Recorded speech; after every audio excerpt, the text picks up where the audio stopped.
What's up, everybody, and welcome back to Bob and Weave. I am one of your hosts, the Bob. I'm Bob Ruff, and of course, I'm joined today by our wonderful other host, Zach Weaver, the Weave. Hey, guys. And today we are actually joined in the studio by a very special guest. His name is Max. I don't know his last name. Max Tidey. Max Tidey, right. And no, fuck it. We'll leave it like that.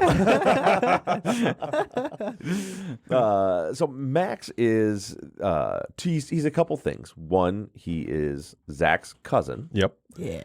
And number two, he is one of the managers at the Drop Comedy Club. Yes. Where Zach and I, as promised, performed our open mic sets last night, which will be a week ago for the rest of you. Yep. So for today's episode, we thought we'd do a couple of things. One, everybody wanted to see video of our sets and hear them. So throughout this episode, you're going to hear that. All right. And then also, we wanted to kind of talk about how it went. So today's episode is all about us recapping the events of last night. Comedy analysis. Yeah, comedy analysis. And the other thing you should mention about Max is not only is he the manager, he is a comedian as well. Right, also a comic. Yeah, he is a talent on his own. Show producer, dad. All those Many things. labels. All those things. So tell us a little bit about yourself, I guess, to start with. Yeah, so I guess I'm a manager of the Drop. Like we said, I produce a whole bunch of different shows. I'm a member at DIY Comedy. It's a comedy group me and my friends started. Our first show was the Roast of Batman in August. It was awesome. It was a lot of fun. Theme shows are great. Now, didn't you guys dress up as like different characters for that? Yeah, I was a Ninja Turtle. I was completely painted green. Nice. Oh, it was amazing. So when you say you're producing shows, you're producing like live events? Yeah, so the one I do most frequently is at Journeyman Distillery. We've had 7 shows in the last year and a half. It's been a lot of fun. Hell yeah. Yeah. How often do you do them? We do them every 3 months. Yeah. Okay. And I book them, and then I host and everything. And it's all comedy. Stand-up comedy. All stand-up comedy. Mm-hmm. Nice. Well, you guys, after last night, I have a much greater appreciation for what it takes to become a comic, because that was freaking nerve-wracking. Yeah. I was just sharing with a friend of mine on social media who said she wanted to try it, but she's too nervous. I'm like, really, it's not that bad once you're up there. Mm-hmm. It's the whole hours before getting up there. Yeah. Mm-hmm. Yeah, I had a moment in my set that I was talking about where I was really nervous going up there. And I had a weird moment where I got on stage and literally said my first line as I'm pulling the mic out, and the mic got tangled in the mic stand. Mm-hmm. And I just kind of like half asked to myself, was like, what the fuck is this? Right. And everybody started laughing because of that. And immediately when everybody started laughing, like all the nerves, all the jitters went away. Mm-hmm. And it was like, oh, this is going to be fun. Yeah. You looked professional because you took the mic stand and put it your way. That's the biggest mistake most comics starting off don't do. They always leave it in front. Both of you did it, didn't you? I'm pretty sure I did not see the mic stand in front of you. Yeah, I don't remember. I must have. That was were professional moves. I felt confident when you guys. I was like, oh, these guys, they know what they're doing. No fear at all. Except we're afraid of tripping over shit. Oh yeah, yeah. That's rough when you're like hosting a weekend show. You go up there and then you're trying to get the mic untangled and you look like a jackass right in the beginning. But no, yeah, getting that first joke out of the way, man, getting that laugh track going is just the easiest way to, I don't know, get comfortable on stage. It's when like everything seems to go away. Yeah. And I felt like I got pretty spoiled too. I felt like I had a really sweet spot in the lineup.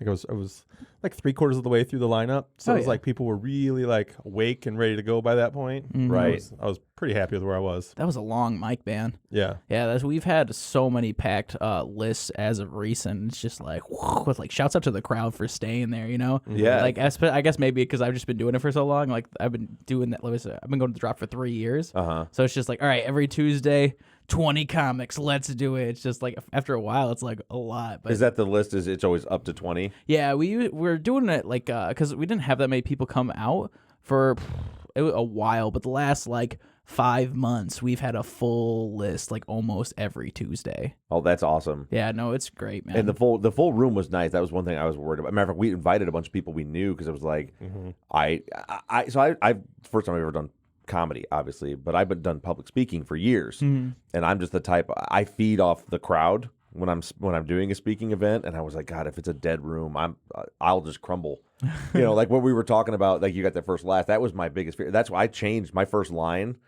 I completely changed. I did not plan that. I was kind of feeding off the other comics and was like, I need something to get a laugh immediately to set the room up before I start doing anything else. And it was I was watching the differences between the people.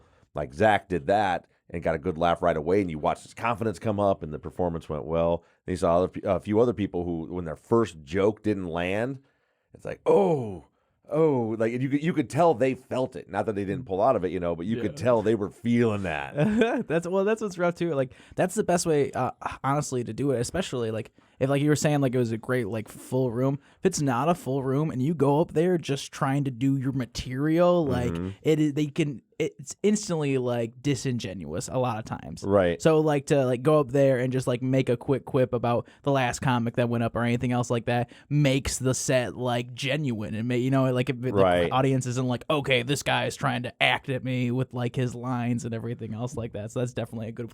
I'm so glad you said that because that's what I did. I don't know if you remember, the first words out of my mouth were "fuck white people." Yeah, no, exactly. And I made a riff off of that too when I went up and that set up my set. I was like, okay, cool. I got the laugh. I have confidence to go into my new material. Like, yeah, and it was the people when they see our videos won't see the other comics obviously, but yeah, there was one of the other comics or a couple of them had made references to "fuck white people" as a joke.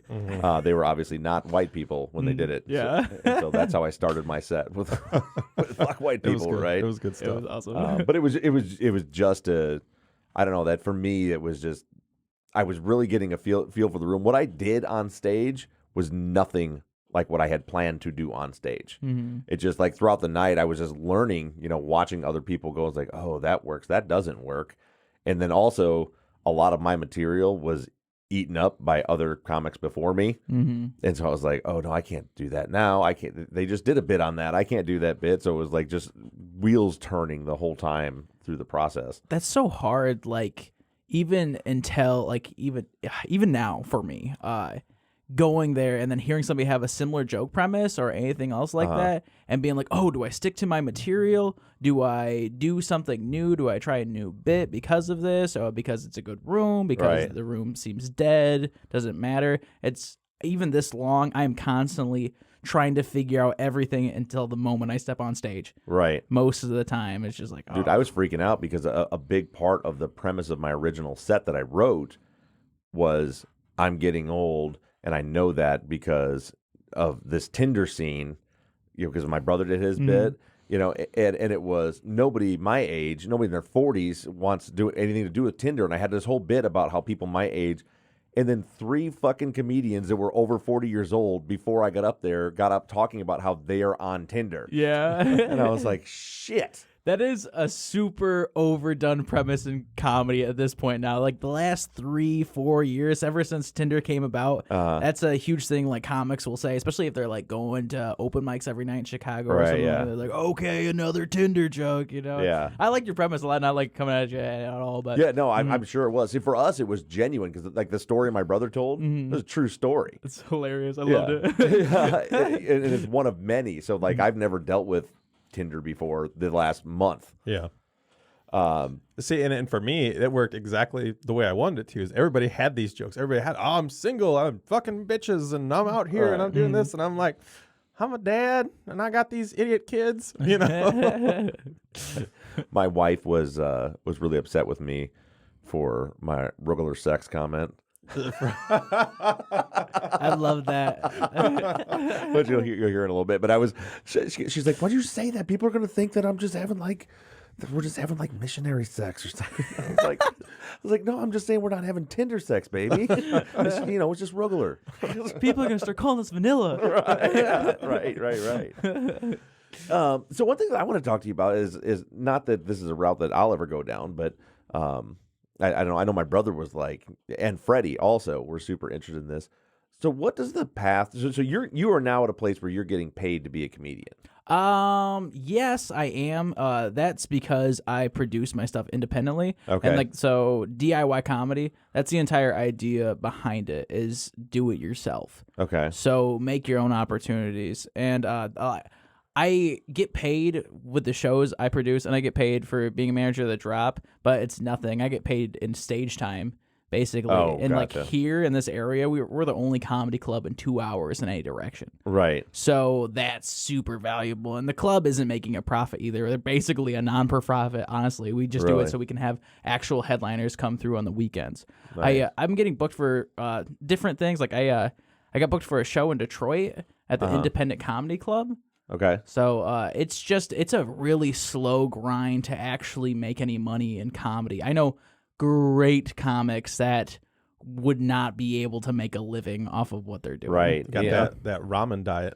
Yeah. Right. Yeah. Yeah, well, and that's I've heard from a lot of very successful comedians, and they always talk about their, back in their open mic days and stuff. And I was just wondering, like, what is that? What are their scouts, talent scouts? How does somebody go from being an open micer to where someone's paying them? Like, do you guys do any like set during other than like big headliners? Mm-hmm. Do you guys like pay comedians to come in and do sets during the week? Or So it was just I've been going to the drop for 3 years now. I've been a manager for like 2. We just now started paying our guest spots and our hosts for the weekend, and we're only giving them $10. Okay. So like Friday night, like the 3, we have 2 guest spots and a host, so they all get $10. Gotcha. Yeah, and it's wild, man. Like every like path to comedy is different, and in this area, it's really hard to find anywhere to actually get stage time at all. I'm sure. So it's just trying to figure that out, and that's what I'm truly trying to take a grasp of that and try to really cultivate a scene. We've got a really good group. Like if you were to go back 2 years ago, it was kind of dying down. Even the club, like Well, the Funny Bone Comedy Club shut down. yeah. Yeah. Now, was there overlap there between the Funny Bone and Drop? Were you guys both open at the same time at some point? Yeah, so the original person that opened the drop was James Whitty, and he told me, I don't know how true his story is, but he said that Funny Bone started blackballing comics and not letting people go up or just being super rude to them. So he said he was going to make his own comedy club, started the drop for like $12,000. And then they started having like a South Bend war between the 2 comedy clubs. If you went over here, you couldn't go over here. It's so stupid. It's Between so the ridiculous. comics? Yeah, well, yeah, between the owners. Oh, So if the owner of the Funny Bone found out you went to the drop, you weren't allowed to go to the Funny Bone. But that's the same way with local bands. Local bands have that same thing at bars. So if you go play this bar, you can't play our bar. So crazy. it's especially in the comic world. That sucks too for musicians too. But from what I've heard from listening to guys like Joe Rogan and stuff talk about when they've come up, that's they're hitting, like you said. So you mentioned somebody's in Chicago hitting open mics every night. Like, to me, that's the only way you could get any traction is if you are doing that. But if you're only allowed to go to, there's only 2 clubs and you got to pick. We can't go to the other one. Exactly. That you're sucks. waiting Tuesday. So last night, a lot of those guys aren't doing any time on the weekend. So these people are waiting 7 days for 5 minutes. Right. It's crazy when you think about it like that. I'm super fortunate that I'm a manager of the drop and I was able to get in there at the time I could, because now I get up on stage 3 times a week, 4 times a week with me producing random stuff. But it's really hard to just get genuine stage time at that. Like, imagine if your crowd last night was dead. You waited all week to get that crowd, and your material was fine, but the crowd was just dead. Right. It's so hard, man. So, like on the weekend, so you open mic nights or Tuesday nights. So what goes on at the drop? Because you guys aren't open the rest of the. What days are you guys open? Friday at 9, Saturday 8 and 10. Okay. Yep, we have touring comics come through from all over the country. Basically, you pay $10, which is super cheap to have any kind of night anywhere. Right. Super cheap. And it's host, 2 guest spots, feature, headliner. Gotcha. And those guest spots are guys like you? Yeah, Okay. managers or our local talent. Gotcha. That'll come up and they do, what do you do, like 10-minute sets? Yeah, so host will go up do 10, guest will go do 10, feature does 20, and then the headliner does 45. Nice. Is the feature always somebody from out of town, or is that still more local talent? It's not always somebody from out of town. I've featured at the drop 3 times, Okay. but it's usually the headliner will choose their feature. Oh, gotcha. Yep.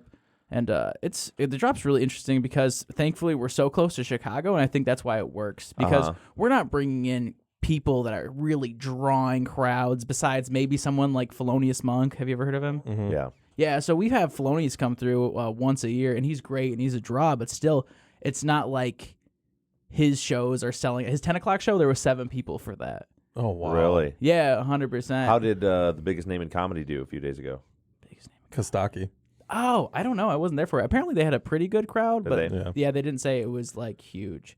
Did you know who that was? I Yeah, had no no. idea. Oh, who it for was. sure. So Well, so anybody probably Bob and I's age know who Kostaki is. Oh, Kostaki okay. that was more our generation. He was on Bob and Tom all the time. He was on a lot Right. of things. I And felt that's- so disrespectful for not knowing who it was. Well, and the reference I gave you probably was so his big shtick was Kostaki Economopolis, 'cause it's the biggest long. name in comedy. He always said that was his kind of tagline. I love that. But yeah, he used to be a regular guest on the Bob and Yeah. Tom show. I don't know if he still is. I don't listen to Bob and Tom No, anymore. I haven't listened in years, but he was regular on there, and he, you know, I actually used to have one of his comedy CDs. Yeah, he had good stuff. Yeah, his tape. Yeah, no, it was a CD. I had a CD. Every once in a while, we'll have somebody come through. Do you know who Shane Moss is? The name sounds familiar. I don't know if I could place who he is, but the name sounds really familiar. He's been all over the place. Joe Rogan podcast. He's an endorser for Maps. He had a #1 comedy selling album on iTunes, Okay. but that doesn't really matter because nobody buys Yeah. comedy albums on Right. iTunes. Right. But no, he's awesome, man. And he's a pretty well-known comic. But we had him come through twice. And that was a pretty big deal. So we took out all the tables, just like put all the chairs in there because we could only fit, I think, 100 in there. Okay. Right. Yeah, but it's just that it's weird. I That's wonder how many were in there. You think that's about what there was last night? probably like 65. You think? Because I saw they brought in a couple extra tables because everything was full. Yeah, we brought one extra table, and then some asshole was trying to get us to bring it. Oh my gosh, never mind. But yeah, there's probably like 65 in there. I'd say tops. Yeah. Mm-hmm. Yeah. It was a cool room. I forgot what I was going to say. No, it was fun. It was a really fun night. Oh yeah, And that's actually, awesome. I caught something last night, and I don't know if you did this on purpose or if this was just new material, but you actually worked in a bit about your car accident.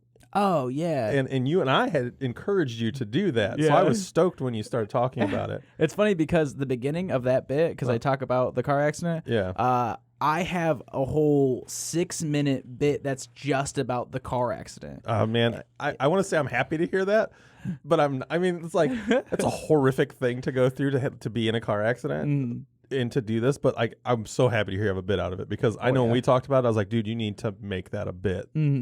Yeah, no, I've got. It's funny because I'll use that beginning bit of that old joke Yeah. to get into this new material. It's so funny when you have like, oh, I can say this 5-second thing that will work to set up to see if this new joke is actually good because it's in the same kind of ballpark. Yeah.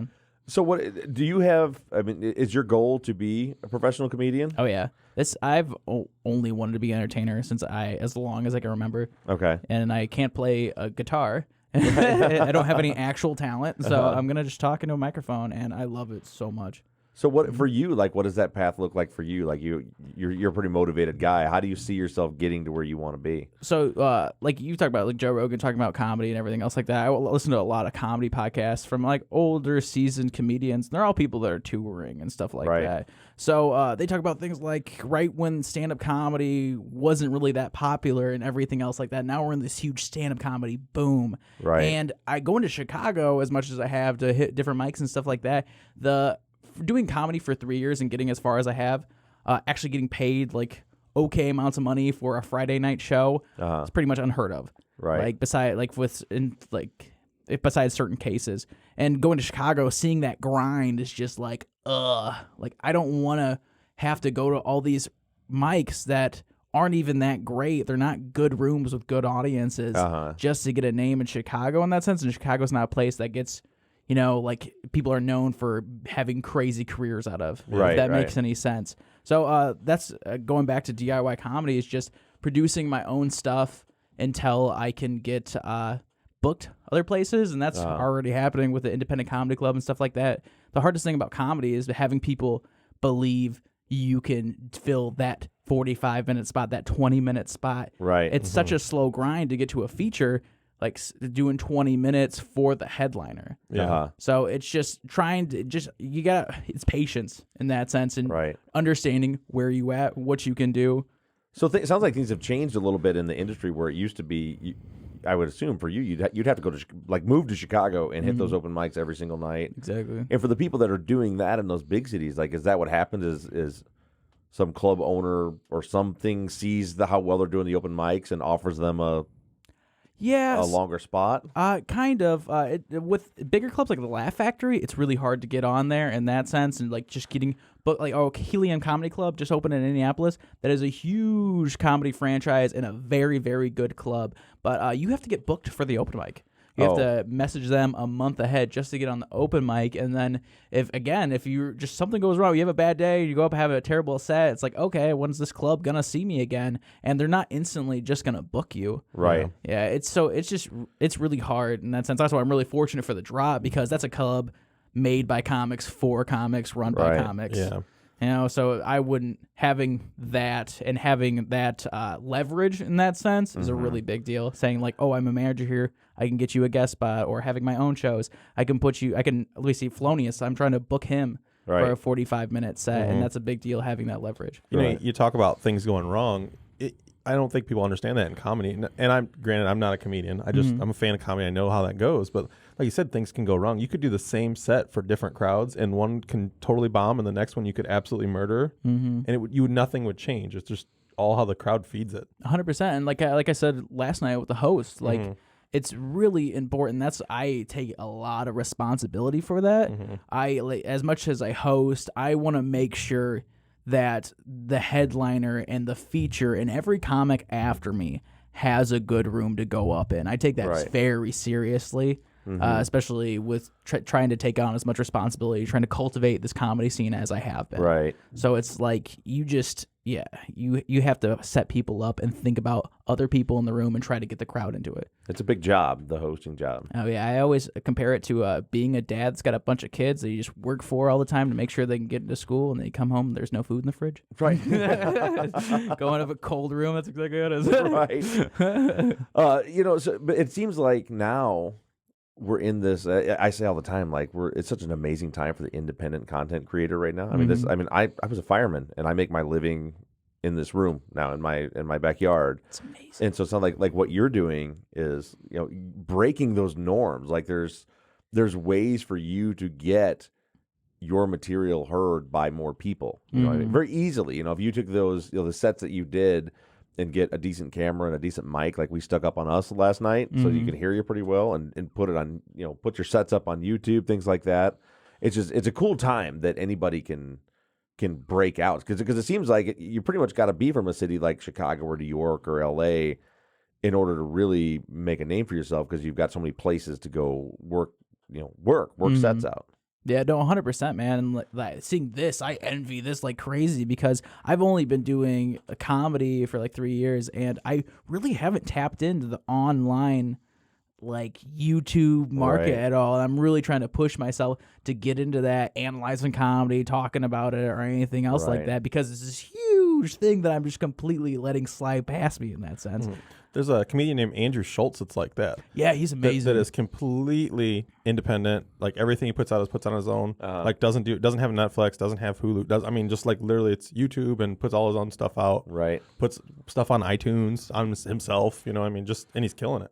Oh yeah, no, he's awesome, man. I actually listened to an interview with him, and he was talking about, he looked at what music like rappers and stuff like that were doing, because they were just constantly posting stuff on their social media, constantly putting content out there. And he's talking about how comedians never really did that, so then he's just like, that worked for them, and now he's gonna do it for him, and it says apparently it's worked out pretty well. Yeah, well, I might have heard the same interview. He was talking about where if you create a piece of content and it goes viral, that's great, you get all those views, but in 2 days it's gone. Yeah. You're no longer important. So you have to not only continue to put out content, but you have to have content to back that viral video. Yeah. So if you put out a video and it goes viral, people are going to click your name. You're not going to have anything. It's going to disappear. But if you have 100 videos and one video goes viral, they're going to start watching those back videos. Yeah. And I think that's what he's done really well, is he's continued to put out all that content over, like you said, with like the rappers and all that stuff. It's crazy that comic can do that, and that's I don't follow him that much. Does he mainly post stand-up? Yeah, it's mainly stand-up. See, that is awesome to me, because I think about that. I'm like, okay, I don't want to post this video on YouTube and then if somebody comes and sees me, I have to open. And they like 25 people out of this 100-person crowd have already heard this joke because they see me on YouTube. In that sense, like that's a terrifying thing to me. So in the sense of like just continuously putting out content on your YouTube channel like that, it's really awesome. Yeah. It's really impressive. Yeah. So what I was gonna say right before that bit was when he said he wanted to get into analyzing comedy. That's a perfect transition into the next phase of our show today. Which is, so we had 4 comics. We're going to call ourselves comics because was I messaging with you on the Facebook page? Who was I talking to? That was Heather. So she's the co-owner. Okay, gotcha. Because at one point she said, "How many comics are you bringing?" And I was like, "I don't know if you know what comics mean." I'm bringing 4 guys. That's a hard thing, even for me to like accept in the sense of being like, "Oh, are you a comedian?" And I try to stay humble, so I'm like, "I do stand up." Like, right? Yeah. Right. Well, that's Bob kept telling people we're doing standing up comedy. Right. Yeah. Standing up comedy. So for time's sake, I think we'll share the 3. So there was 4 of us that came. There was myself and Zach and Freddie Miller, stoner from Michigan. You know, we kind of hatched this plan when he was in the studio, and it was really cool. He came out, and then also my brother ended up coming out doing a set too. Which we'll play Brent's if we have time, but our listeners don't really know who Brent is yet. So, but we will have his video up on our YouTube channel. But for now, let's start at the beginning. Freddie went on first, and I'll tell you from my perspective, I won't say I was shocked, but Freddie and I talked a lot about the fact he's done a couple of open mics before, and he basically told me that he kind of ate shit on all of them. He's like, "Oh, it went terrible. I get so nervous." But I also, one of the reasons we brought Freddie on the show and the reason why we've kind of become friends and I really like the guy is he's super smart. You think because of his demeanor that he's like that he's this dummy stoner guy, but he's not. He's sharp and he's really into theater and art and things like that. And I think you said that for me, what I said, like the way he wrote his jokes was great, and you said from a technical standpoint, it was really good writing. Yeah, I was super shocked because I came in with it. I was like, I knew you guys messaged the group and we're like, okay, we're gonna come out and then bring in Freddie, and I was like, okay, I'm really interested to see how this guy's gonna do because obviously, like you said, the stoner typical image from Jimmy Kimmel and everything else like that. But I was super impressed. He had great stage presence. I seen him I seen his hand shaking with his paper. Right. That's the only way I knew he was nervous. Right. His tone of voice, everything. He was super cool as a cucumber, and his writing was really well done in that sense. He had put a lot of thought into it. Had great punchlines, and that I was like, all right, this is great. Premise. I was very surprised. I was very impressed. It was awesome. I was too. No, I was very impressed with Freddie. I didn't know where it was going to go. He's got this newfound stoner celebrity that you're like, is this what he's going to lean on? He's just going to get up there and because you see comedians, and obviously this is getting way off track, but you see people that do stand-up comedy that shouldn't do stand-up comedy, and they're leaning on their previous celebrity, and people eat it up, and you're like, they're not actually funny. You just know who they are. Right. So I was curious to see if that's how that was going to go. Yeah, and I thought it was awesome that he did not lean on it. He went a completely different direction. We'll go ahead and play it, and we can share our thoughts as we're playing it. His laugh kills me. It's so great. Oh, shit, guys. I'm a lot more nervous than I thought I would be. I didn't drink enough beers, apparently. So I noticed y'all have your sets memorized, and I don't really memorize shit. I'm the stoner from Michigan. Sorry, guys. Y'all know me. You know what I do for a living. For those of you that are famous just on Jimmy Kimmel about a month ago for smoking weed. Well, I was standing in line. I don't know. I'm not really a celebrity, I promise. he's holding a whole stack of papers. Hey, it says here I'm a Jimmy Kimmel Live. I'm a professional actor. I guess I wrote that in. Yeah. Anyways, I'm going to talk about something that's very near and dear to my heart as a little stoner. And of course, that topic is pornography. Sorry, marijuana. And I know I've been set up for it because everybody's talking about sex, so it's cool. So, when I log on to Pornhub or XHamster or RedTube or Xvideos or I like big cocks in and around my mouth 6969.com, I want to go there because I want to masturbate in a safe and comfortable environment. Pause it for a second. Okay? I can't. And, well, let's see here. Oh, yeah. It says here maybe we'll have a friendly imaginary conversation. So his One of the parents are in the room at parents this ever do point that? too. Nobody ever like picture yourself with the lady on the screen? No? Am I the only person? Okay. Well, that little conversation would go something like this. You come here often, stud? Well, yeah, about once a night, 3 or 4 times a day. Yeah, I come to this website. You lonely tonight? Yeah, I'm pretty much lonely every night. Yeah. Yeah. I love his laugh. And what else we got here? Oh, jeez, this is stupid. So what are you doing tonight? Well, Linda, you know me. So that's me and Linda. And thank you for clapping. You really don't have to. Can't be that funny. And that's how we ease into what I call my masturbatorial sessions. Masturbatorial, is that a word? I don't know. I wrote it. But anyways, okay, we're going to skip here. I've had a lot of problems lately. And my problem is that the labels that are given to the women in these videos. You know, it's something like crackhead sucks dick for money. or BBW MILF bangs big dick. And like it's half the time they don't even like, there's not even a full sentence. It'd be like tits and dick. And that's it. You click on it and you find out. Anyways, first off, that's not a crackhead. That's a sex worker. And you should treat her with dignity. Because if she... No, I'm not laughing. Okay, I'm laughing because I forgot my line. If she's going to star in your video and suck your dicks, then you should treat her like a star. Because that stuff really disgusts me, you know. You definitely don't call her a crackhead. That's just gross. I'll turn off your video immediately. I'm unsubscribed. Now let's jump back to, what was it, BBW MILF bangs big dick. I think that it just needs to be relabeled. Okay, I won't really click on that because it's just a little derogatory. But if you maybe labeled it something like mother of 3 enjoys a passionate love session with a well-endowed man who doesn't mind the weight gain associated with the miracle of childbirth. Then I'll sit around. I'll sit down. I'll, unzip or whatever you call it these days. And yeah, that's the title I'm comfortable masturbating to. Nothing gets me harder than unconditional love.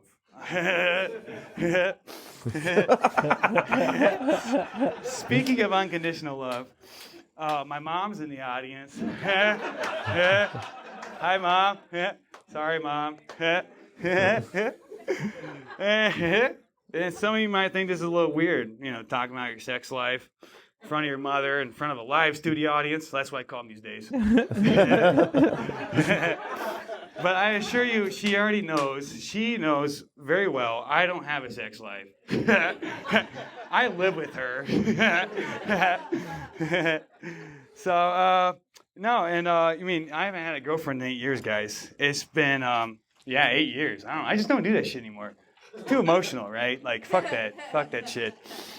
But, and then one time I had sex. One time. Yeah, it was cool. It's cool, but it's really hard to do. Like, it's a lot harder to do it than they show in the videos I watch. You got to know what you're doing. And, either the condoms were, like, too small or maybe it was the big hit of LSD that I was on. But I couldn't figure out how to put those fuckers on, dude.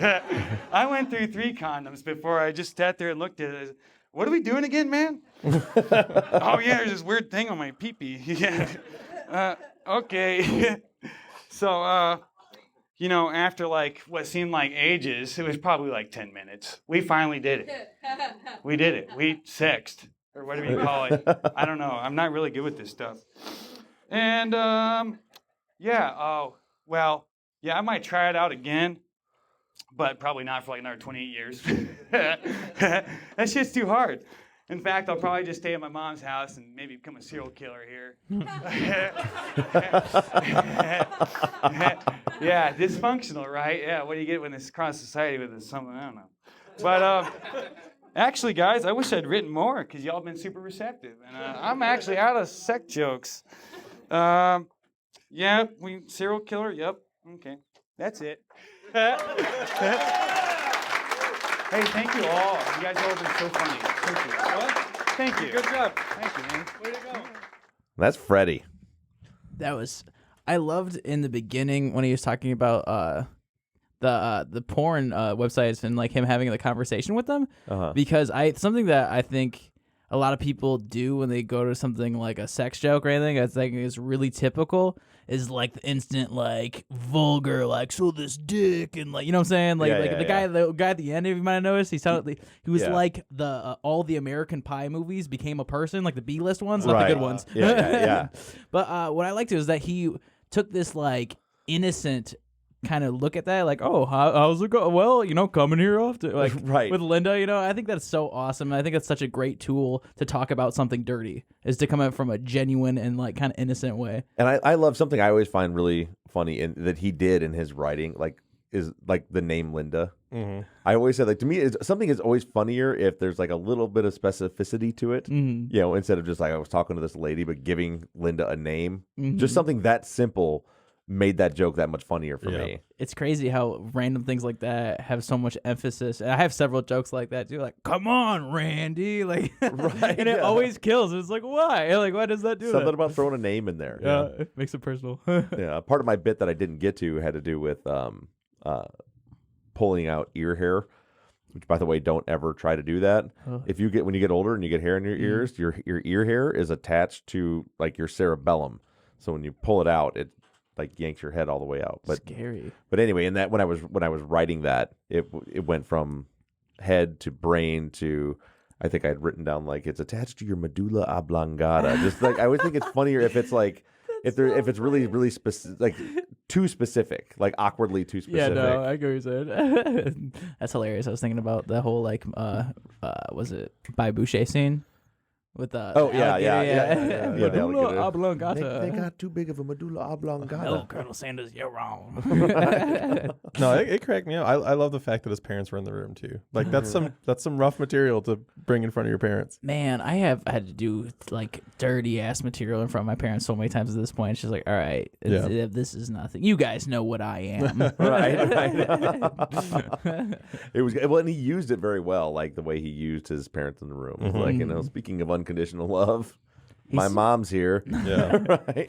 He seems like such a genuine guy. He really is. And He's that's a super good guy. So it's gonna help if he wants to continue doing stand up. That's gonna help him a lot, right? Because the easiest thing to notice with somebody is to know they're trying to be something they're not, right? Or they're not being honest or trying to act at them. It's just right. They see through that bullshit, and you just sound non-organic. Yeah, and he's super genuine, and it definitely came out.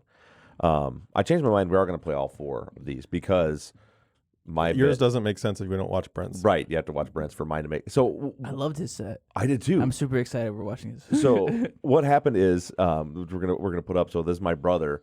He wanted to do it. He came. He stopped by my office after work. I babysit his dog during the day, who's laying in the studio with us right now, Hank. So he came by to pick up Hank. And he's like, I can't do it. He's like, the set I was going to do, I thought I had it together. It sounds like shit. I'm not doing it. And so I was like, dude, you just tell a story. Like in the last month, you've had some of the craziest stories. I'm like, what about this girl that I nicknamed AIDS? And so I go through and I'm like, dude, just tell that story, like this. And he's like, no, I'm not going to do it. So then I'm like, okay. So he left and I was like, you know what? That is funny. And I can make that fit with my material. So I'm going to tell that story. An abbreviated version of it in my bit. Well, then he comes by 2 hours later and he's all cleaned up, ready to roll. And he's like, you were right. I worked that out. I'm going to tell that story on stage. It's 6 o'clock at this point. I'm like, and we're leaving at 6:30. I'm like, are you fucking kidding me? So that's why I had to make sure that he went before me so I could reference what he was saying with my thing. If he makes a comedy career off of that whole bit, you guys have to tell that girl you nicknamed her AIDS. Right. He texted me this morning. He's like, I just checked. I wanted to verify that I'm not friends with her on any social media, so you can go ahead and tag me if you post the video. So with that being said, here is my baby brother, Brent Ruff. I think I got this all figured out.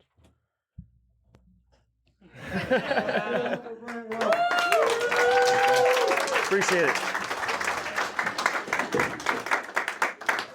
All right, so I'm recently single, just got out of a 12-year-long relationship. 12 years. Never married, never had kids, so I guess I got off pretty easy with my sentence. But I'm telling you, 12 years is a long time. The last time I was single was 2008. You guys remember 2008? Anybody? MySpace was still a thing. If you wanted to jerk off to porn on your phone, it was on a little grainy screen on your BlackBerry. You had to have Wi-Fi. If you didn't, you had to like somehow download it onto your phone, and then you felt weird because you thought somebody somewhere is seeing the freaky shit that you're into. But a lot of things have changed. Besides that, now in 2000, from 2008, in 2020, there's a thing called Tinder. Well, it didn't take too long. I finally went ahead and made me a Tinder, and holy shit. The Tinder sphere is awesome, for starters, if you're a dude. But if you're a girl, for Christ's sake, it's like a paradise for serial killers. Seriously, let me give you an example. This is a story about a girl that my brother has affectionately nicknamed AIDS.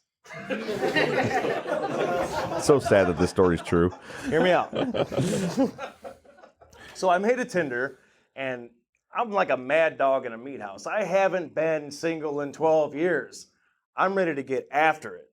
So this girl texts me, and we start chatting. But her first question is, "Are you prominent in Buchanan, my hometown?" Prominent? Who talks like that? What kind of a fucking question is that? Anyway, whatever. Like, that should have been my first red flag. But I was just drunk enough because I was hanging out in the garage with my brother, and we were drinking beers, as brothers will do, and I was just drunk enough, and the fact that a female was texting me for the first time since I've been single that wasn't my ex, I was just horny enough to start kind of mentally whitewashing all these red flags. Like, the red started to look a little bit more orange. You know, I didn't really give a shit, whatever, so we kept talking. So we make a plan that we're going to meet the next day at this little hole-in-the-wall bar so she can see that I'm not a psycho and I am who I say I am in my profile, and then I'm going to generously take her back to my house and have sex with her on my living room mattress. That was my plan. I don't know if she was down with that, but that's how I saw the date going. I love that that's true. So that was the plan. A few more beers got drank. I'm hanging out with my brother. I get a text about 3 hours later. And now it's like 11 o'clock at night, and she says, "Hey, here's my address. You should meet me in about an hour. My daughter should be in bed by then, and you should come over, and we can Netflix and chill." Wink face. For those of you who don't know, Netflix and chill is basically internet dating app code for let's have sex on the couch with the TV on. With apparently her daughter there, which that's fucked up in general. And like I start thinking about it like, really, you have no idea who the fuck I am. No idea who I am. I could be a serial killer, and like now you just told me I'm getting a 2-for-1. That's the best line of his bit. It's so funny. It's fucked up.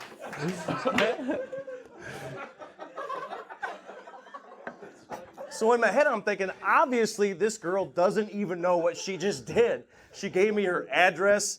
She's being completely insane right now. So being the good Samaritan I am, I went over there and gave her a stern talking to right after I took the condom off. Which that's how I take it off too, like a rubber glove in a movie, just.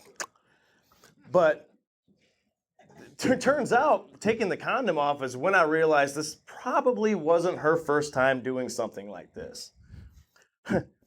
So I'm going to try to dress this up the best I can, but I like to go a little hard in the paint sometimes, and I busted through the condom. Bad news. Condom broke. Oh, shit. I don't know this girl. This is bad news. She saw the panic on my face, I'm sure, but she, as calm as could be, rolls over, opens the nightstand and says, "No worries," pulls out a box, takes out the cellophane, opens it up, holds up what appears to be a pill, and says, "I got this." It was the morning after pill. She keeps morning after pills next to her bed like a fucking pharmacy. For Christ's sake. So look, all I'm saying is, ladies, you need to be more careful out there on Tinder. you never know what you're going to get into. And I think I got to be close to time. Or at least I hope so. So that's all I got.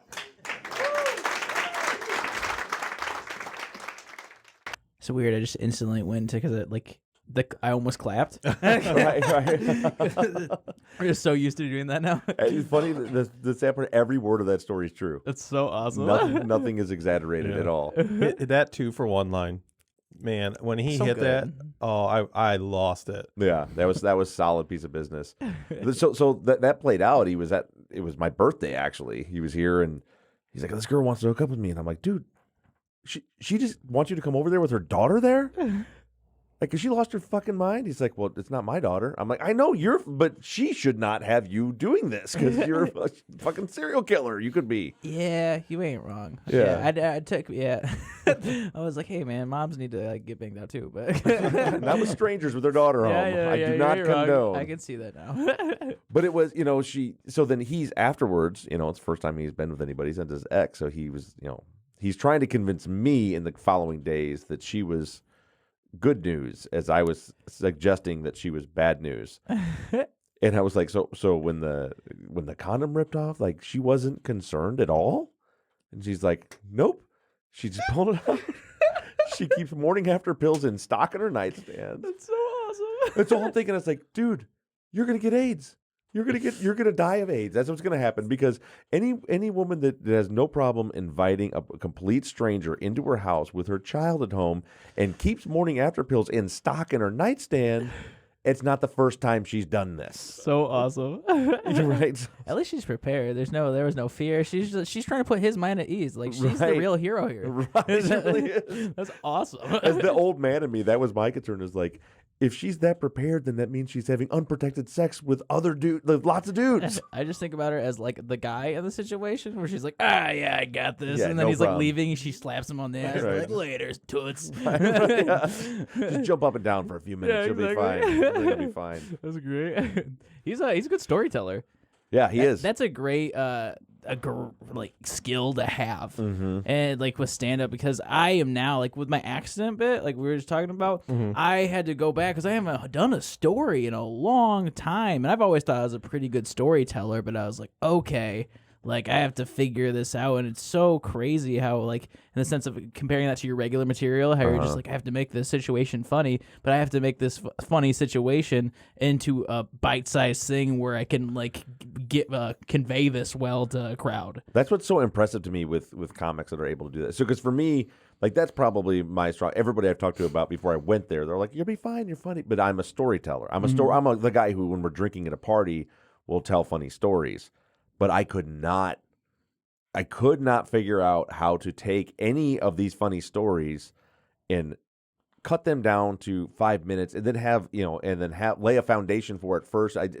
Yeah. How like professional comedians are able to take that story and work it into a bit that works. I don't know, because I couldn't figure. So I didn't tell a story because I could not figure out how to do it. We talk about this all the time on here. That he goes, let me just talk about this real quick and we'll get through there. I mean, dude, you don't do anything quick. Everything you Right. do is.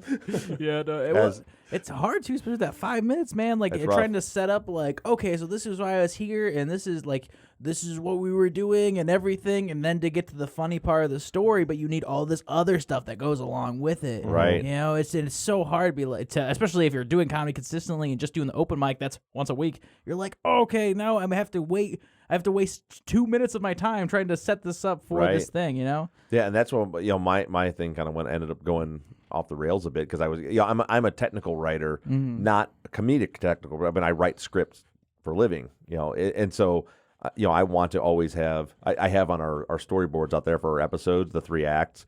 I have written on them bump, set, spike because that's how I write. It's like the first act is the setup, and then is to get everybody's attention. The second act is the setup, and then you drive it home in the third act. So that's how I write.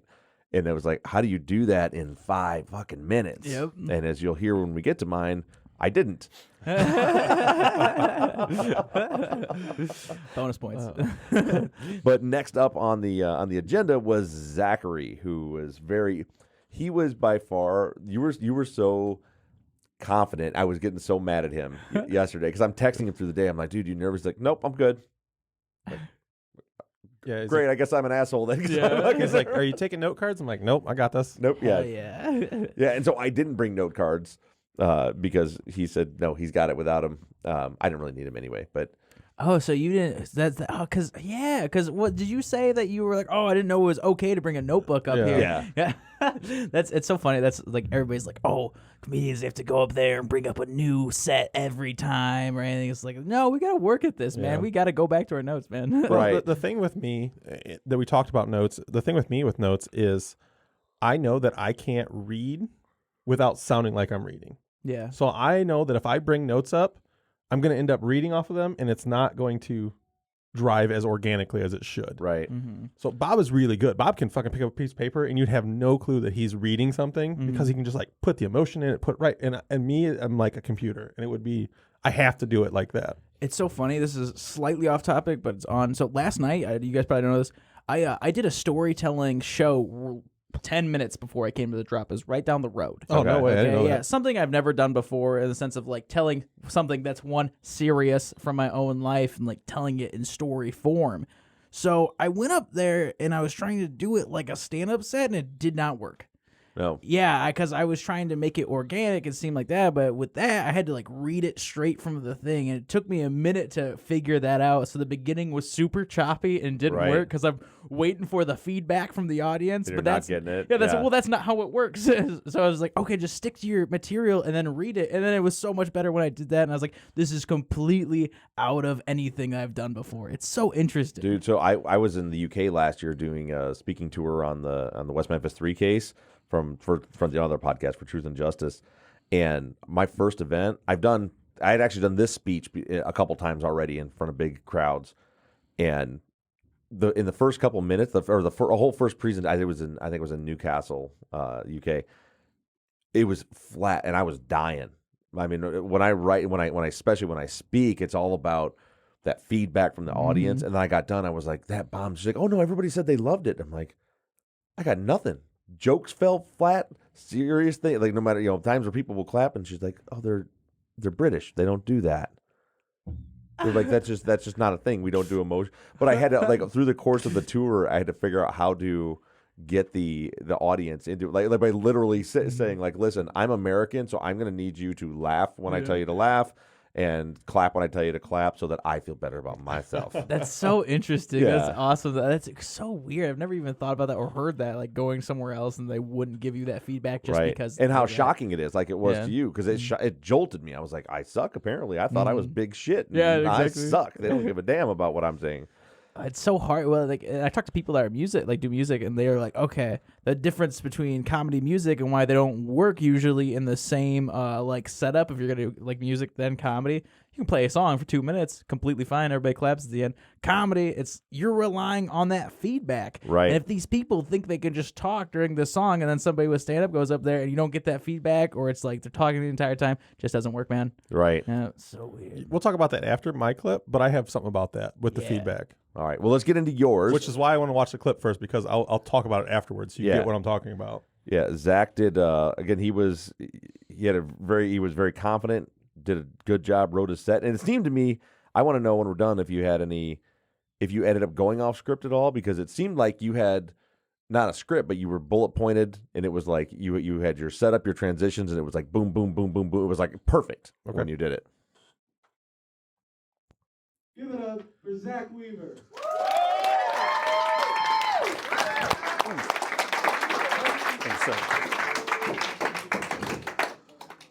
Well, guys, I am a virgin to the stage. And what the fuck is going on here? I hope this ends better than when I lost my actual virginity. That was crying, surrounded by people that have no idea what's going on, and in the woods for some reason. I wish that wasn't true. So, guys, a little bit about myself. I'm married, father of 2, and I draw pictures for a living. Thank you, I appreciate that. I draw pictures for a living, which has nothing to do with what I'm about to tell you guys. It just shows everybody I'm an idiot.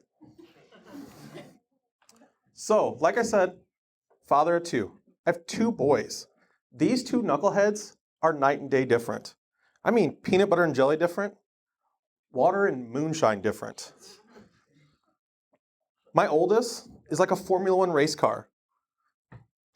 He is sleek, sensitive, technical. He has Mario Andretti behind the wheel.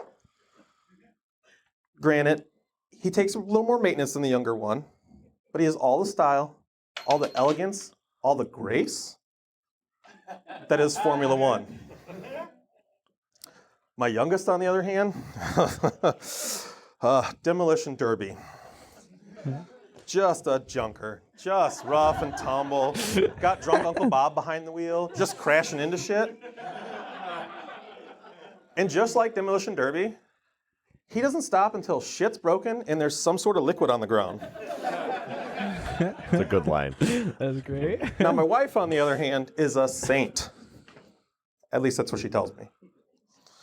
I try to get that old guy to She laugh. gave birth to 2 10-pound babies. 2 of them. 20 pounds of baby. Just right here. Rough, right? Did you guys know that it's frowned upon for the dad to get naked in the birthing room? Yeah, I found that out the hard way, too. So, with our oldest child, my wife was in labor for 44 hours. 44 hours.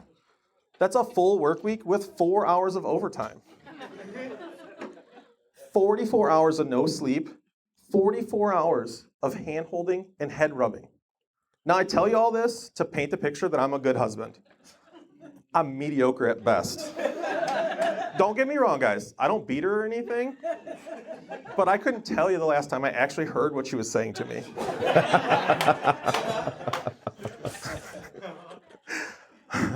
We sat in a room together for 44 hours, doing nothing but watching TV and being in pain. Granted, I was the one watching TV, she was the one in pain, but no one's keeping score here, okay?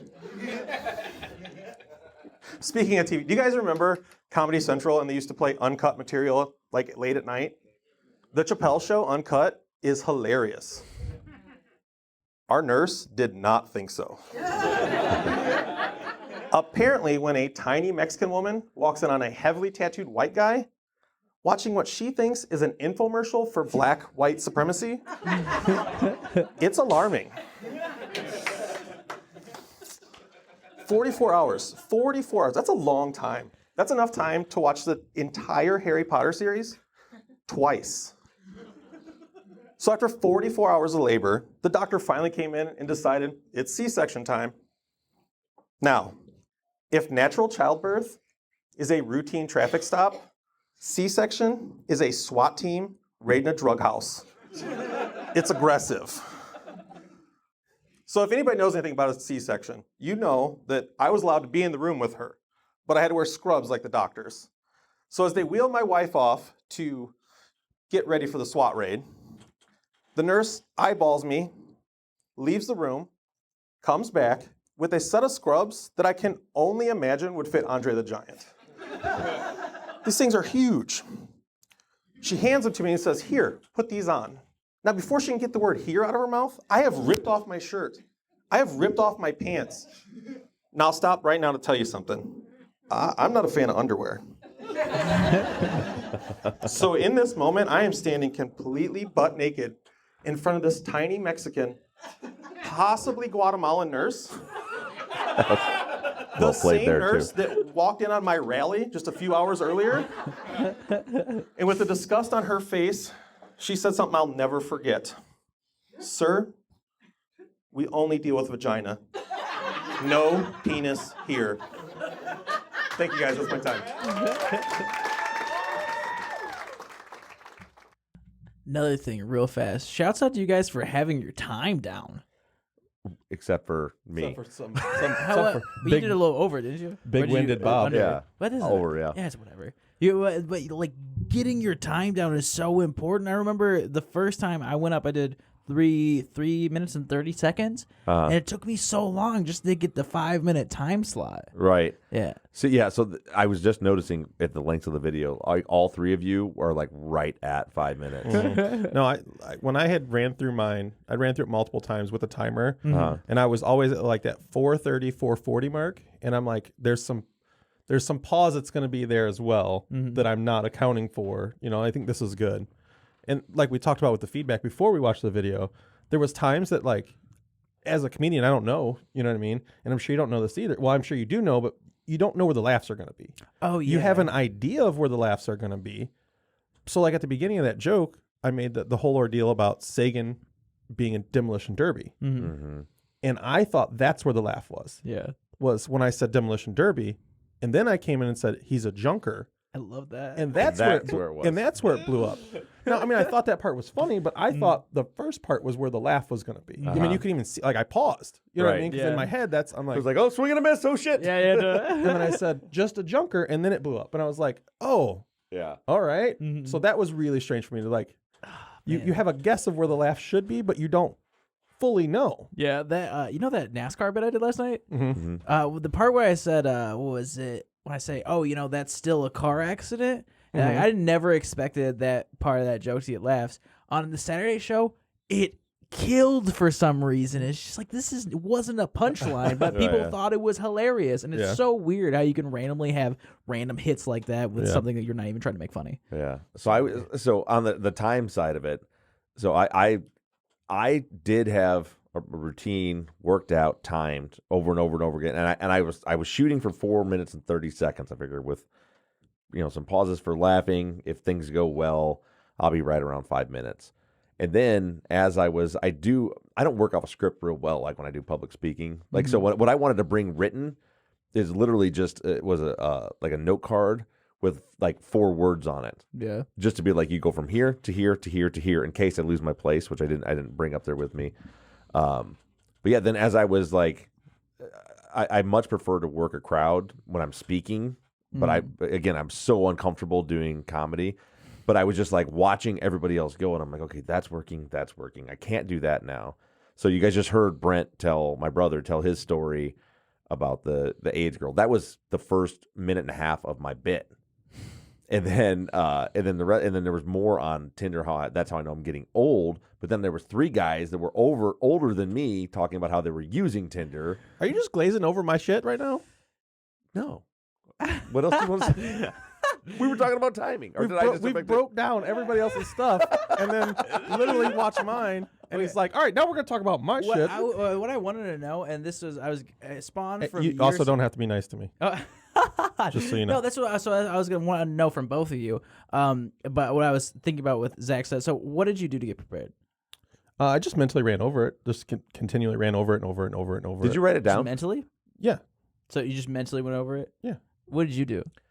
I wrote. I mean, I guess before I said, I did vocalize it. I would stand in my bedroom and talk it out. But I Yeah. mean, as far as like, yeah, it was all mental. Okay. So I wrote it, and then I said it out loud. At first, I kind of ran it by Mike, our producer, and took some feedback, cleaned it up a little bit, rewrote it, read it to myself, and then kept doing that until I got to yesterday before we performed, and then I actually recorded myself. So because when I got to the point where I felt like it was getting where I wanted it, I did that once, and then I forgot how I got there. So then I would record myself and then take notes from what I recorded myself. Well, how did you think before you started doing this that people got ready for stand up?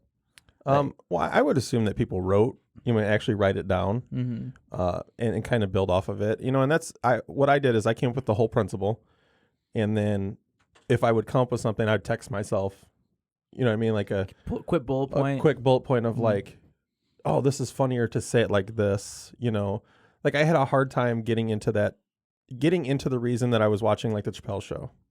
So it was like there was a couple different ways I had into it, and they were all clunky. Yeah. So I needed a way, and then I just eventually went to the route where I was like, speaking of TV, and it was a lot quicker and simpler, and I would just text myself things like that I would felt like was a little simpler to get into a story.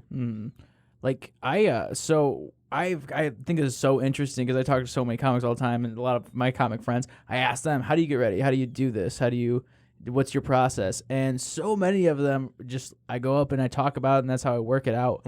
Ever since I started comedy, I have to hear myself talk.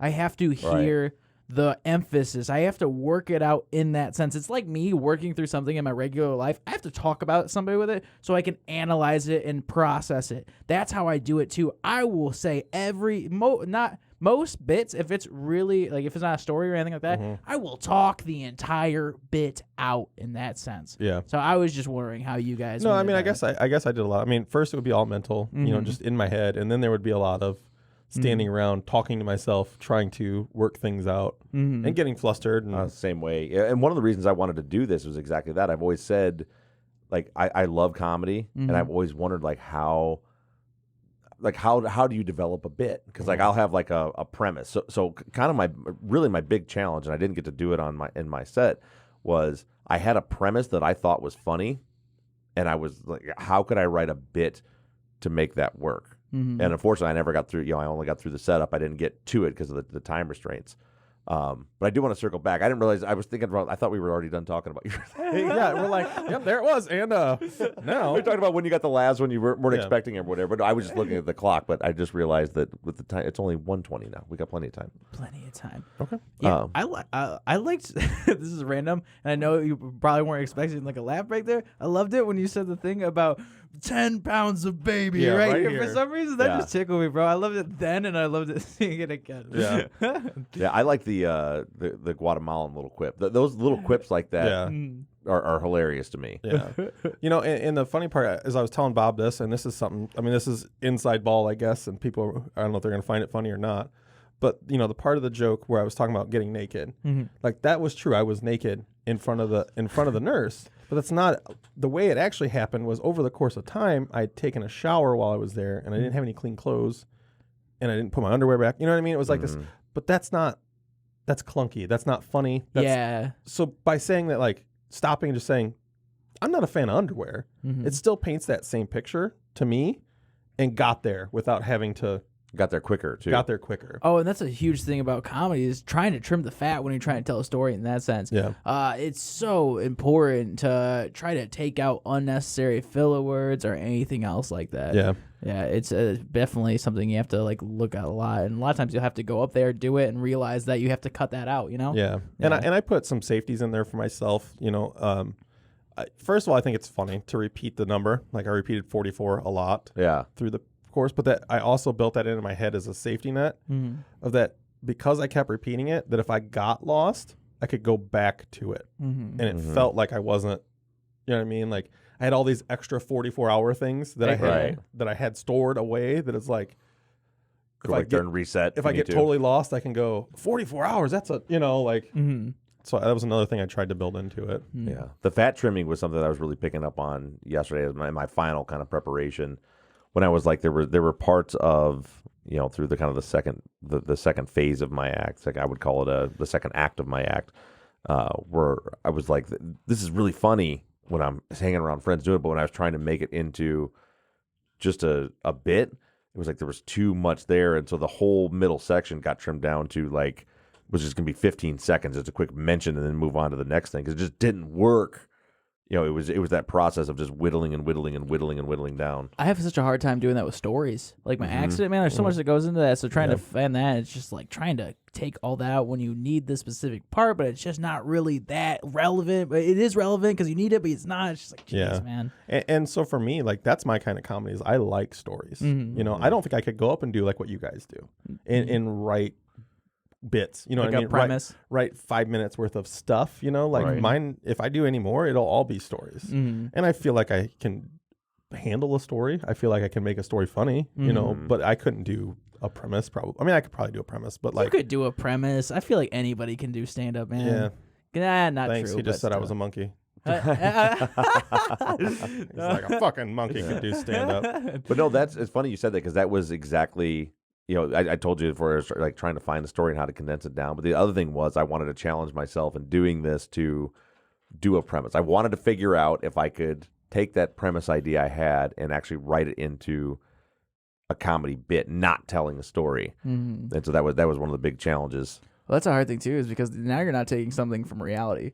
You're taking something that you manufacture in your head that you think has how the world works or your image of the world, and you're trying to educate your audience on how you think about the world. Right. It's not. This isn't about I did this and the crazy thing happened. Like it's like, okay, this is something I'm manufacturing and presenting to you people, and it's terrifying. Yeah. So for me, it was the setup was here's the reality. This really happened was kind of the setup, and then the rest of it is, the final premise was just something, just a concept that I had that I thought would be funny, which I guess I'll run it by you once I get to that. Is there anything else to analyze on Zach's? I don't know. You guys are the ones skipping. You're the one all big-winded Bob over there. Thank you, Freddie. Big-winded Bob. I don't know why I'm mad. I love it. Yeah. Freddie nicknamed him that. I've got look. What's he got in front of him over there? Big-winded Bob. I think I gave you. I've got 2 computers, a soundboard. I get busy. I'm fucking busy over here. A lot of content. I'm A not lot of paying- content. I'm paying attention. Yeah. So the only critique I'd have, and No, break it down. No, you can. That's why I feel bad. I don't want to critique No, somebody's. you fucking tear me just apart. did stand up. I don't what I'm saying. I you can know tear- where that. No, trust me. There's no tearing apart. It's the only thing is just sounded a little rehearsed. In that sense, isn't that hard? Because I just said that I work through every single bit to myself. Yeah. So it's just you talked about the thing about reading off of paper. It's just trying to stem away from that, and it's just the only way you get that is doing stand up more and getting more comfortable on stage. It makes perfect sense. And even to this day, last weekend, if I go into a bit that I've done 1,000 times that I love, I can do it super rehearsed and sound super unorganic. That happens all the damn time because I have to host on a weekend show for a headliner. So I'm going to do my tried and true to make sure that I set this up good for the rest of the comics. But then you get in that circle where you're like, oh man, now I've done this 1,000 times. I am just saying these jokes and I don't even remember what's funny about them or the thing. I just know that it works. Right. So it's just that. It's just trying to get that organicity. That's what I was gonna say. It's organicy. Yeah. No, that's a perfect critique. I can 100% see that. I think though, if you did that routine 2 or 3 more times, it would flow even better. Because, like I said before we played it, it was very the writing was good. You could see exactly how you went from beat to beat to beat to beat to beat, and and I thought it was funny as hell. But I could see you're saying how it felt a little. You could tell you were ready to go beat to beat. But I bet if you did that 2 more times, and you weren't nervous and we were flowing, it would be even funnier. Yeah. Well, also if thinking about yourself, I put it in my mind. I think about it as this, so if you go to I don't know, sometimes you need to pause. So, and that's hard thing your first time doing stand up is not to, especially when worrying about time, be like, okay, I have to talk during this entire thing. And not even that you did that in the sense where I'm like, this guy keeps on going because you did pause and stuff like that. But I felt like it just went if that makes any sense, you go what I'm saying? It was just like a continuous thing. And when you do stand up more, you'll find those pauses that emphasize certain things and everything else like that. No, I appreciate that. That makes perfect sense to me. And now we can move on to my complete shitting of the bed as we compliment everyone for staying in time and their good writing. My video is 7 minutes long, and I did 7 minutes? Yeah. And he didn't finish. I didn't even come close to finishing. In my defense, what's the guy's name? Joe, the host. All of you guys came up and he was like, "Why didn't you guys plug your podcast? Why didn't you plug your podcast?" Oh, that's so funny. I love when you do that. Yeah. So I was like, and I thought he was serious. So I was like, all right, I'll get up there and plug the podcast and then we'll start. And I was hoping he wasn't starting my time while I was doing that, but he was. But dude, it went so. It's funny how I guess it come from me just being long-winded in general. But you were talking about, you got 3 minutes and stuff. Your first time's doing it, trying to get up to 5 minutes. And for me, when you'll hear it in a bit, when he shines the light at me, I was genuine when I was like, "Are you serious?" I thought I'd been up there for a minute. Yeah. And it had been 4 minutes already. And then and he was super cool because I looked up, I looked up, I saw a light. I'm like, "Are you serious?" He's like, "Yeah," but he was like, "Just go ahead, just keep going." So I was like, "All right." So the crowd seemed to be in it. So I'm like, "Oh, let me just go." But then I got through where I was ready to move into the next, the next setup for the final premise. Phase 4. And I knew I've got 4 minutes left, easy. And even though he wasn't telling me to get off, I'm like, I better, people are going to get pissed. I guess I better pull the plug. I don't know how that would have went over if I kept going. Yeah. But he was giving me a lot of grace already. So I was just like, I guess I'm That's done definitely the way to go. Just in case anybody's listening, is like, hey, it's cool if I run the light. Definitely be graceful, be humble about the stage time. But that was awesome. In that sense, I didn't think you were up there for a long time, Yeah. So you tell me you did 7 minutes is crazy to me. Yeah. Because I felt like we weren't up there that long. It's so weird when you're in the moment instead of watching. Because me watching everybody else, 5 minutes seemed like forever. Yeah. To the point where I was thinking, they must not really be lighting them at 4 minutes. That has to be 10, 15 minutes that person was up there. And then I get up there and it's I feel like I'm just getting started. boop. It's like, The damn. perception of anything, like, I especially first doing stand up. I remember the first time I went up and I actually did well.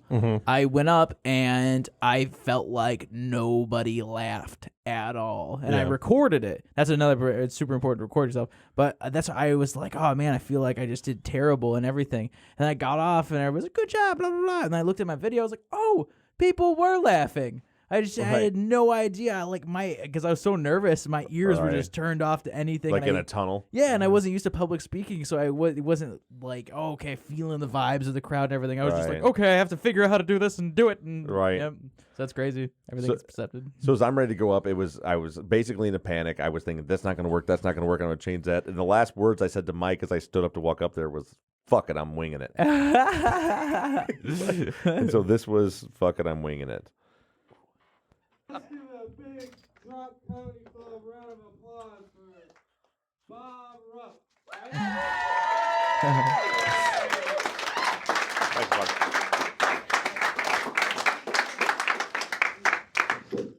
Did not know it was cool to bring a notepad up here with me. So this is my first time ever doing stand-up comedy. The podcast they all keep not plugging is called Bob and Weave. Freddie's been on Bob and Weave, my brother Brent, and that's Zach Weaver. He's the Weave, I'm the Bob. So this all happened on a dare, and I've been trying to learn from all of you while I was waiting to do my set that I don't remember anymore. I learned a few things. Fuck white people, right?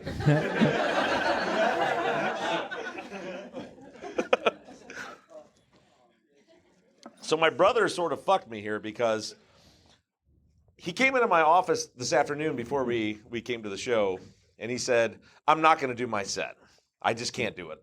I don't have that. I don't have it worked out. It's not going to work out. And I said, no, dude, tell that story about AIDS. And then he said, nah. So he left the house, and he was just going to come and support me and Zach and Freddie. And so I decided to incorporate the story about AIDS into my act. An hour later, he showed back up after showering and said, I'm coming, and I'm going to tell the story about AIDS. Saved me 30 seconds of my act. So the whole thing has been going on here, and this is real shit. This is real talk. I'm serious. I just turned 41 years old. I felt. Thank you, sir. I appreciate that. Yeah. Remind me not to pick on you later. I didn't feel old until my brother, Mini Me over here. You might have noticed he looked just like me, except for about 6 inches shorter.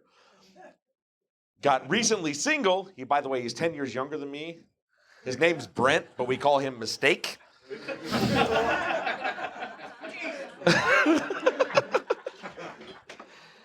But he got single, and then he discovered Tinder. And honestly, a lot of my act got messed up because some guys my age and older were talking about how they're using Tinder. But this is, for me, I'm going to speak to you from my experience. He comes to my house on a daily basis after work to grab a beer out in the barn and telling me about all of his amazing Tinder conquests. And he's so excited about all of it. He's like, a different girl every night. I had this one girl, I had my leg up, and I was doing this, and the condom broke, where AIDS story came from. And he's so excited that he has like a list. He has a day planner to keep track of which girl he's sleeping with every night. And he's so happy with himself, and all I'm thinking is, that sounds fucking horrible. That's the worst. So some of you, I know some people that are my age are now using Tinder. I don't know how you're doing it. But for me, when I'm hearing that, I'm thinking, so those of you that have been in a relationship for a few years, think back like the year 5 BT, before Tinder. So we're in 5 BT, it's before Tinder. Think about a date. You meet a young lady or a young lad. You've got to get their phone number. And then you finally set up and you go on a date. You meet for drinks, you go out for dinner, you do whatever you're going to do. And then once you go out to dinner or drinks, then you decide, okay, this is going well. I'm enjoying the company of this other human being. Now I think maybe I want to kiss them. Except that's a scary proposition in 5BT. You don't just kiss a person. Was that the light already? Okay. Whoops. Whoops.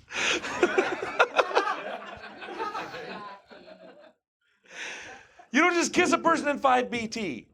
You got to like wait until they're giving you signals and you feel like there's like implied consent and you lean in and finally you take that moment and you decide to go for it. You lean in for that first kiss, and then there's the first kiss, and then there's all the anxiety that comes with maybe you go home with them, and you go home with them, and then it's like, do they want to have sex? If they do want to have sex, I'm going to try to convince them to have sex.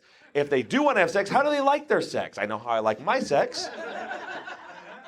At that point in your life, mostly by yourself, so you don't know what it's like with another human being. So then there's all this performance anxiety, and you figure out you're going to have sex. The two of you are going to have sex together. Two humans together. Wait. That way. And then you're giving them everything you got, because the whole point at this point has been so much work to get to this point in your relationship that you don't ever want to do that again. So you marry them, and for the rest of your life, you have regular sex, like I have with my wife. Right, you understand. You're going to understand the next thing, too. So thanks for asking.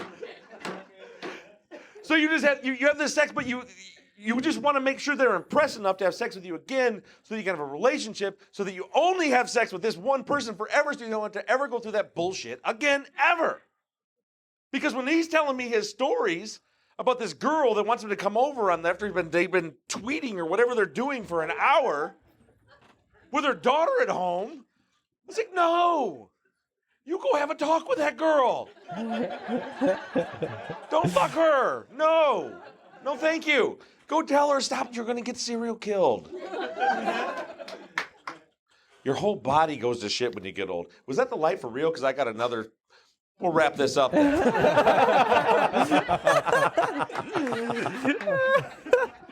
You guys are really missing out on my pimp joke at the end of this. Oh my gosh. But so he did, right after he had sex with her, he gave her a stern talking to right before she opened her pharmacy. And that came from me. But when he became single, that's how I knew that I was getting old. And come back next week for the rest of my bit. Have a nice day. You were just getting into your groove too, man. I know, like I was watching back. I didn't watch the video this morning because I wanted to wait to watch it here. But yeah, the perception. I feel like the reason it went fast is because the first 2 minutes, I think I was just like panicking in my mind. Yeah. You have great stage presence, like that. I appreciate that. Yeah, it seemed very, very genuine, and like that was I was impressed in that sense. You just seemed comfortable. I could see watching it where I hit a part of it where I had kind of what was part of written into my script of a bit, where I was like struggling delivering it, and I think that's when I defaulted to just go. Well, and part of it was the timing too. When I realized I'm not going to get through this whole thing, so I've got to make this first piece the whole thing. So I'm like in my mind trying to figure out like how do I make just the foundation for my bit, my whole bit. But I don't know. I had a lot of fun doing it. Yeah, you seemed like you had fun. Yeah, it was a good time. Yeah, I think if you could have cut out that first 2 minutes of clutter, it'd have been you finished and it'd been great. Especially like thinking about your brother doing the bit that you thought you were going to be able to do. Right. Yeah, it's like then it seemed like you called back up to it, like because you had that originally planned out. It's like, oh, that sucks, but you still did a good job, like going through it. Like, and it was interesting. It seemed like you were talking about how you feed off the crowd. You did that really well too, like in the sense of like shouting out to people or like pointing at whatever. Like it was solid. For me. That is.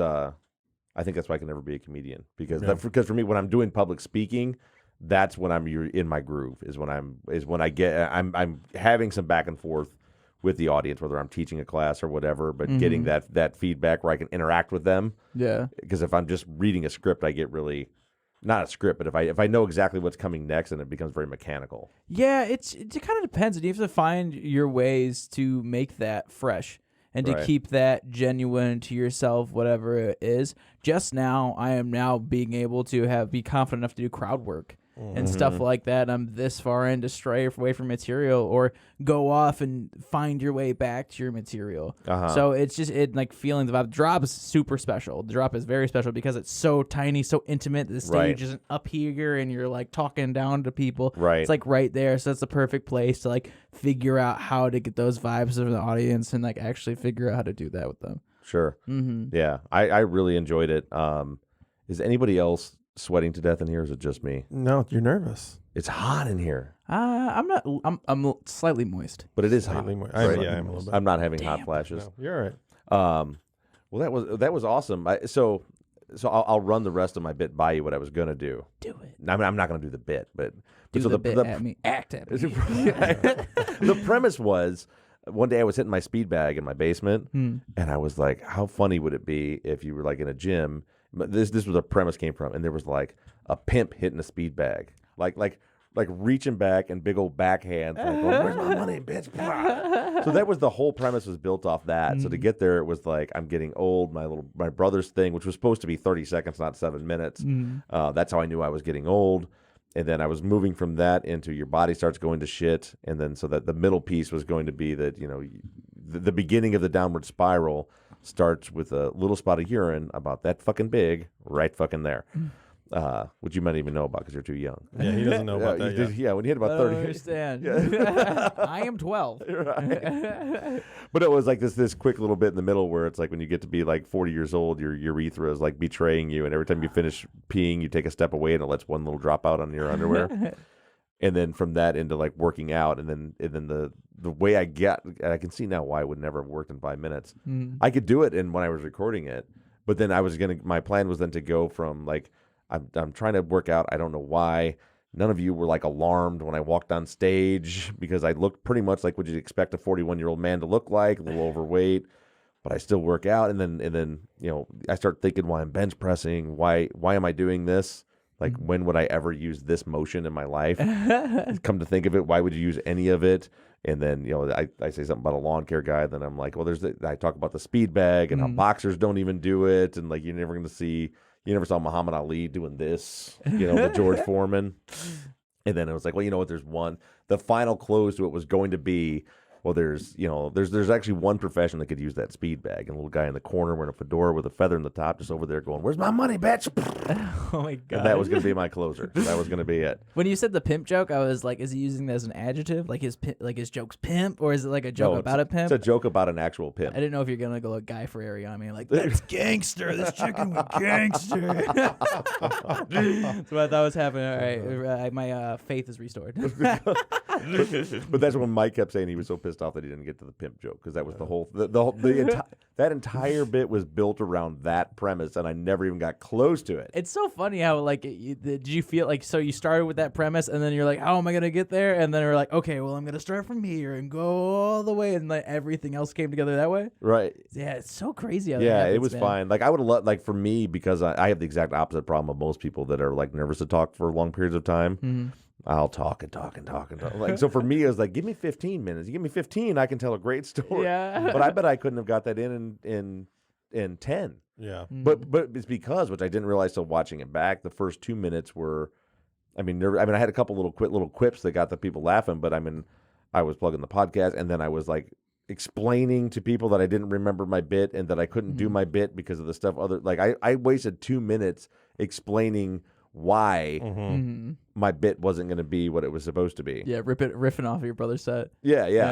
Yeah, Before I even got into that stuff. So, I think if I got in and good, I definitely want to. Do you want to do it again? I'd fucking do it again. do it again. No, I'd totally do it again. Awesome. That'd be super. Yeah, I like this. You guys are gonna become regulars. We're gonna be a family. I love it. Like there's part of me, right? Because, speaking of family, I do want to say before we wrap this up, one thing that I thought was really cool because you say the comedian is or the club is owned by comedians, run by comedians. I thought was really awesome at the end of the night when we were like cleaning up. Literally all of I felt like shit. I started getting up, moving stuff. All of the comics were running around picking up beer bottles, cleaning up tables, wiping things down. Like 10 of the 20 open micers were all.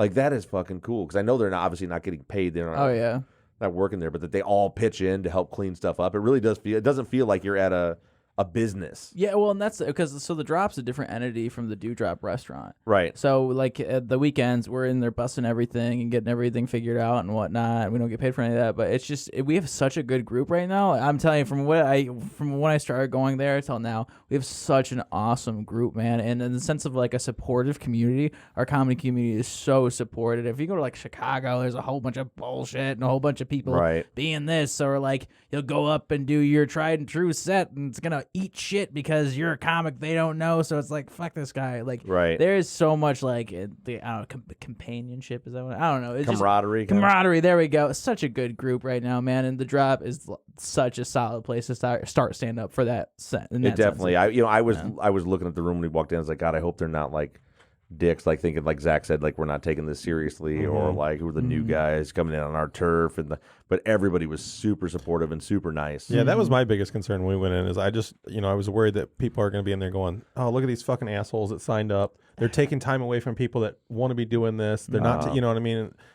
So I wanted to make sure that people knew we were taking it seriously. Like we weren't just there to. Especially when it filled up and there were like people had to get waitlisted. Yeah. I was like, oh, we better not suck too bad because we bumped them off their spots. And man, we have so many random people come through open mics. Anybody can go up at an open mic. You guys were great. You guys, we appreciate you guys coming out. The only thing, part of it, whereas like somebody was like, oh, this person coming out, was when you messaged a group about Freddie, and my friend Brian Collins, he was like, this guy's gonna try to out stoner me, huh? It's hilarious. So he just got this like big macho like stoner thing for the next week of this just building up. He's like, this guy, I'm gonna hit 10 blunts from his face. Biggest punk you ever seen, huh? Like, it was great. That's fucking awesome. Yeah, I loved it. All right, well, before I finish sweating out all the beer from last night, I suppose it's a good time to wrap it up. Max, thank you, man, so much for joining us today. Yeah, thank you, guys. We appreciate your input and for being so hospitable down at the Drop last night. No problem. Do we got a future coming back? Oh, yeah, 100%. Come Hell on yeah. back, guys. Come for the weekend shows. Come check it out. The only way to get better at comedy is do more comedy. I'm in. I think I'm hooked. Although then when I started thinking about it for a minute, watching that, is like all of a sudden the stress of getting to that point came up again. I was like, oh, man, that was a rough day before that. But it was so much fun, and I'm sure we'll end up doing it again. It's the crazy thing about stand-up, man. You just, like, have the best day of your life, and then next day have the worst day of your life, and it's just this whole roller coaster. It's such a great thing. Right. I love it. Beats awesome. the shit out of me. All righty. Zach, thanks for being my friend. Love you, buddy. Love you, man. Cool. Thank you, guys.